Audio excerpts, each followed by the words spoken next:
I'll never forget the first time I played Battletoads. It didn't go well, but now it's one of my favorite games. So, what happened? Well, I put together a little song that's totally not stolen from a Disney movie. You started sweet and almost kind, but then you got mean, you got coarse and unrefined. And now it's dear, of that I'm sure. There must be something there that wasn't there before. And I can tell you exactly what was there that wasn't there before. Me not getting my butt whooped. At least not until stage 10. That's about as far as I can get at this point. In any case, Battletoads was definitely a Stockholm Syndrome game for me. Now, for those of you who don't know, Stockholm Syndrome is when you get captured by somebody and they keep you prisoner, and slowly but surely you start to become fascinated with, intrigued by, fall in love with your captor, which most people would agree is kind of weird. Now, in the case of a video game, obviously it can't actually force you to play it. I mean, that's just the way inanimate objects work, but in a metaphorical sense, oh yes, you betcha. We have definitely felt like we are prisoners to certain video games.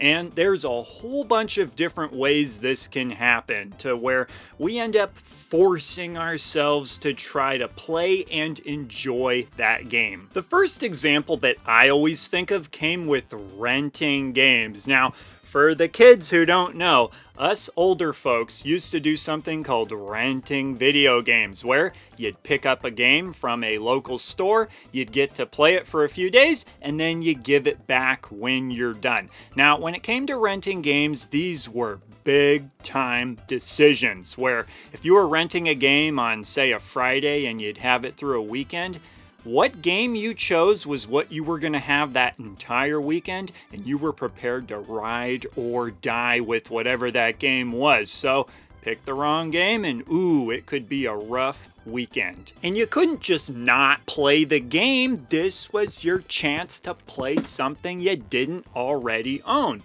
So essentially, you were a prisoner to that game. You had to play it. You forced yourself to play it. By gosh, you were gonna find a way to enjoy that game and get your rental's worth, even though it was your parents' money. Alright, so renting a bad game is one thing, but how about buying a bad game? Oh, whoops. Well, and as kids, most of us didn't get very many games, so every time you got a game, you would give it a chance, whether it deserved a chance or not. And you might be thinking, well, you know, I have this game and it might be a while before I get another one, so I'm gonna force myself to play it and force myself to like it. And then, of course, there were the games you received as gifts. And even though you didn't buy these games yourselves, if you got them from somebody likely that you love, a family member, a friend, a relative, somebody like that, you felt like you owed it to them to play and enjoy that game. In fact, quick little story for you. So, it was the holiday season of 1998, and there were two games that I really wanted for my Nintendo 64.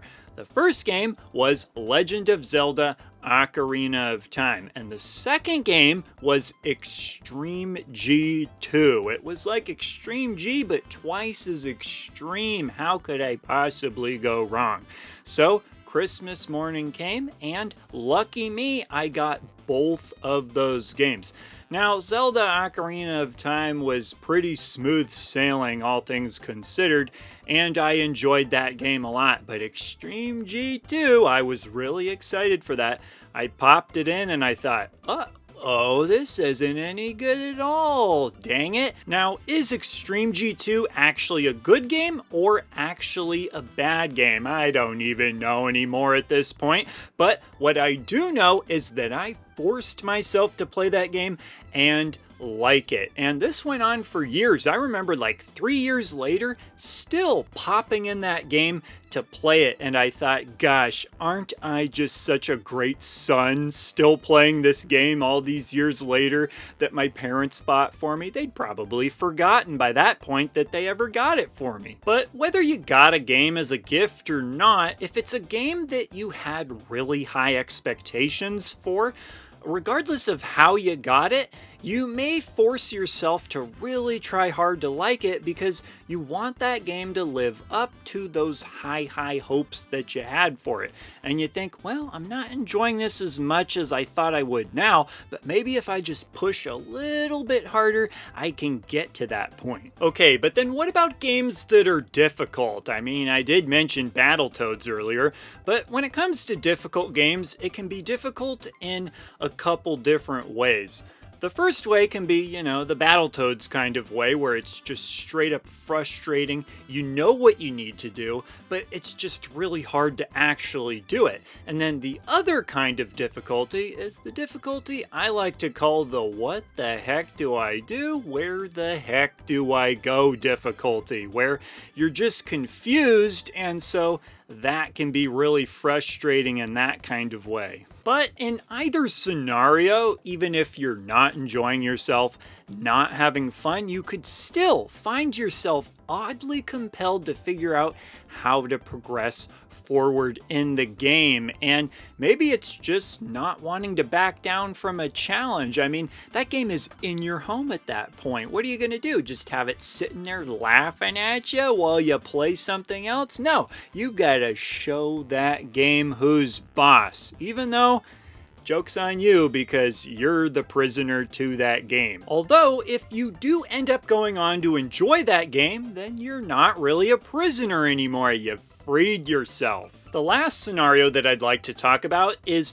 when there's a game that on paper sounds like everything you would enjoy. So you get that game, but then wait a second, I'm not enjoying this game. But you think, no. There must just be something I'm not getting. So you stick with that game and force yourself to keep going through it until finally it clicks. Or maybe it doesn't. Just because you make yourself a prisoner to a game doesn't guarantee that it's gonna have a happy ending. And in some cases, you might force yourself to try to like a game and in the end be like, well, I still don't like it. It didn't work. And then maybe you feel like you wasted all that time. But in any case, I would love to hear what some of your Stockholm Syndrome games are. So leave a nice little story down below along with anything else you might like to say, and I will see ya in the next video.